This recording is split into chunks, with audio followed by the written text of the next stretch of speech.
Well, they won just one game a year ago and may have to start as many as, what, a dozen true freshmen this season, but that hasn't curbed Western Michigan football coach P.J. Fleck's optimism, nor his energy, as we found out. No, at Wednesday's Mac Media Day, Fleck telling us to expect a more energetic P.J. this season, and if you know him at all, that's a really impressive feat. Now, energy aside, he expects more from his Broncos on the field this year 2 of his program. He knows that, of course, there's a ways to go, but on paper, it was an impressive offseason in Bronco football terms. And they'll also return the MAC Freshman of the Year, All-American wide receiver Corey Davis. But it's that not knowing how these freshmen will perform that looms now over the Bronco boat. Well, I think our whole schedule is pretty tough when you kind of look at it, even our MAC schedule. And I think the strength of the MAC is in the West this year in terms of pound for pound. Then when you look at the East, you got Bowling Green and Ohio. I think those are 2 of the top teams in the league. So we got to work cut out for us. But the one thing, we're going to have about 14 true freshmen starting. And a lot of the depth charts that are out, they don't really have our true freshmen built into there.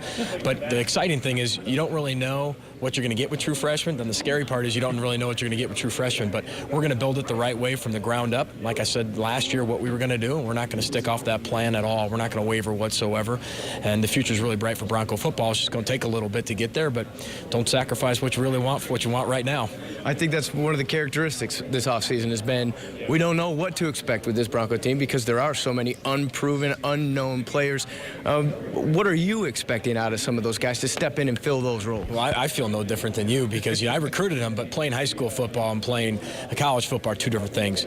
We had a historic recruiting class. Now, whether that pans out or not, that's up to the players to see kind of what happens and how we develop them over the years, but it's not really necessarily the talent of those players for the recruiting class. It's how well us as a coaching staff can get them to play together as a football team. That's what's really important. So if these freshmen can mix with some of our seniors and juniors and most of our sophomores and other freshmen, I think we're in for a very surprisable outcome in 2014. And you do, like we talked about, you have those unproven players, but you also have a couple of guys who are proven, coming back, can anchor this team, lead this team.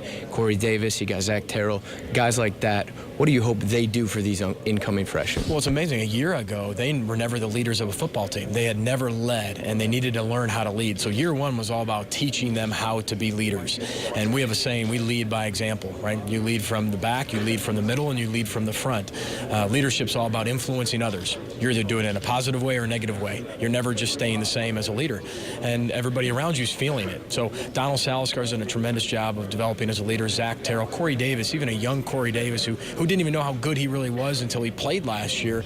Those are guys who are starting to develop into a leadership role. And you look at a guy like Cleveland Smith on the defensive side, a sophomore Austin Lewis. You know, we have 10 seniors and we have 14 juniors. And everyone else is a sophomore or below, and that's what's exciting about Bronco football. The future's on its way. It just doesn't get here as fast as what other people really want it to be. You talk about those guys a year ago not being leaders on a football team. You yourself included in that. 1.5 years ago, you had never led a football team.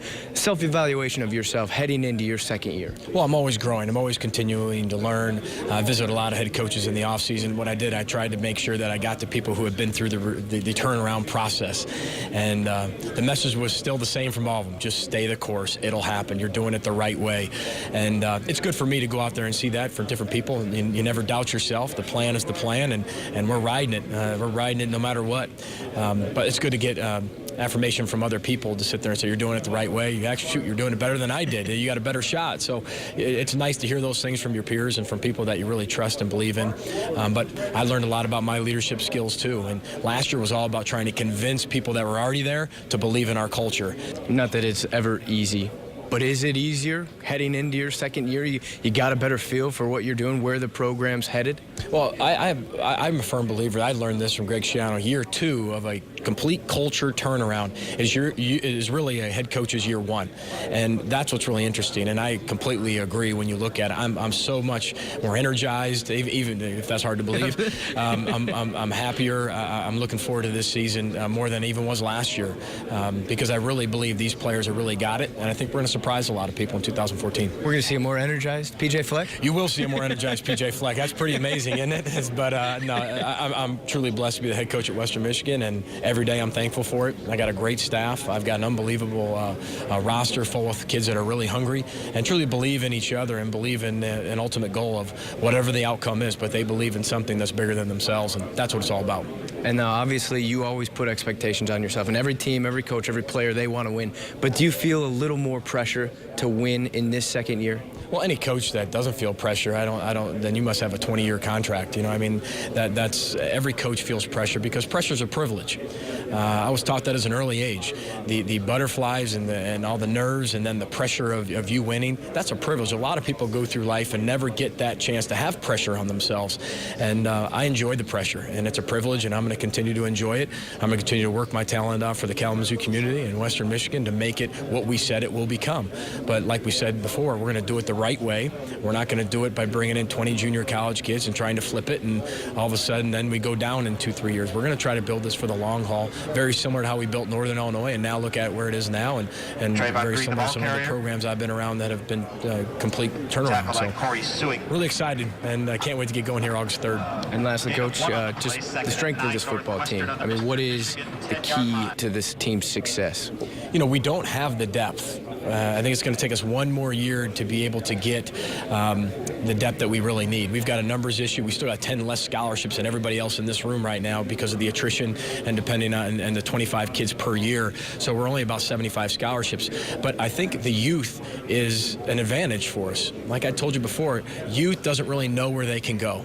And we have to do, including me being a leader, is being able to have to motivate them so they know the sky's the limit for the program and the sky's the limit for them because they don't have a ceiling on them right now.